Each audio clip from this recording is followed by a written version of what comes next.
कहानी की शुरुआत होती है शिवगढ़ नाम के एक छोटे लेकिन खुशहाल गांव से। इस गांव में रहते थे तीन गहरे दोस्त, ज्ञान भैया, अज्जू भैया और राई स्टार। ये तीनों बचपन से साथ थे। राई स्टार एक ईमानदार और संस्कारी लड़का था जो गांव के कोने में एक छोटी सी मोमोज की टपरी चलाता था। उसका सपना था कि एक दिन उसकी टपरी का नाम शहरों तक फैले, राई स्टार मोमोज वाला। लेकिन ज्ञान भैया और अज्जू भैया कुछ और ही सोच रहे थे। Lamborghini, Ferrari, Rolls Royce. Ajju भैया बोले, ये सब मोमोज बेचकर नहीं मिलेगा, इसके लिए कुछ बड़ा और खतरनाक करना पड़ेगा। एक रात जब सारा काम खत्म हो गया तो अज्जू भैया ज्ञान भैया के पास आए और बोले, मेरे पास एक आइडिया है जिससे हम लोग रातों रात अमीर बन सकते हैं। ज्ञान भैया बोले, फिर इंतजार किस बात का, बता। अज्जू बोले, गांव के बाहर एक पुरानी हवेली है। लोगों का कहना है वहाँ एक खजाना छुपा है, सोना, हीरे। लेकिन सुबह के वक्त वहाँ लोग रहते हैं। रात को वहाँ एक परिंदा भी नहीं फड़फड़ाता क्योंकि लोगों का मानना था कि हवेली श्रापित है और वहाँ रहता है नेपाली बॉस का भूत जो खजाने की रखवाली करता है और जो भी चुराने आता है उसे जिंदा नहीं छोड़ता। रात के अंधेरे में अज्जू और ज्ञान भैया हवेली के अंदर चले जाते हैं। काफी देर ढूंढते ढूंढते उन्हें एक कमरे से आती रोशनी दिखती है। जैसे ही वो दोनों उस कमरे में जाते हैं वहाँ पड़ा होता है ढेर सारा सोना, हीरे और जवाहरात। दोनों की आंखें चमक उठती हैं, खुशी के मारे झूम उठते हैं। लेकिन ये खुशी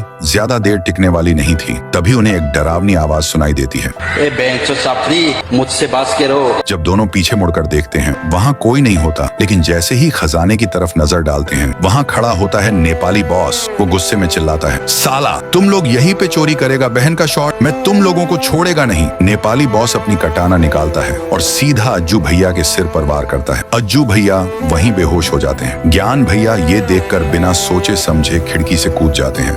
लेकिन जैसे ही नीचे गिरते हैं वहाँ भी खड़ा होता है नेपाली बॉस। अगली सुबह राई स्टार अपनी मोमोज की टपरी पर अकेला होता है। तभी आता है अमित भैया, एक प्लेट मोमोज देना। राई स्टार पूछता है, तूने अज्जू या ज्ञान भैया को देखा? अमित कहता है, कल बोल रहे थे हवेली जाने का प्लान है पर मैं नहीं गया। ये सुनते ही राई स्टार को कुछ गड़बड़ लगती है। वो फौरन अपनी बाइक उठाता है और निकल पड़ता है। हवेली के बाहर उसे अज्जू भैया की बाइक खड़ी मिलती है। अमित डरते हुए कहता है, मत जा, सुना है उस हवेली में नेपाली बॉस की आत्मा रहती है। राई स्टार गुस्से में जवाब देता है, वो मेरे दोस्त हैं, उनके लिए मैं कुछ भी कर सकता हूँ। हवेली में घुसते ही उसे अज्जू और ज्ञान दोनों बेहोश मिलते हैं। तभी पीछे से आती है एक भयानक आवाज, बहन का शॉट, छपरी साला, तुम लोग को समझ में नहीं आता है, मेरा यहाँ चोरी करेगा तो मैं तुम्हारा माँ भी शॉट डाल देगा। राय स्टार कहता है, लगता है तुमको मोमोज देना पड़ेगा। फिर शुरू होती है एक जबरदस्त लड़ाई। हवेली धुएं और चिल्लाहटों से भर जाती है। जब सब शांत होता है नेपाली बॉस, अरे भागो बहन शॉट, ये लोग तो मेरे गन में हेड शॉट मार देगा। और राई स्टार, अज्जू भैया और ज्ञान भैया तीनों खड़े होते हैं राजाओं की तरह।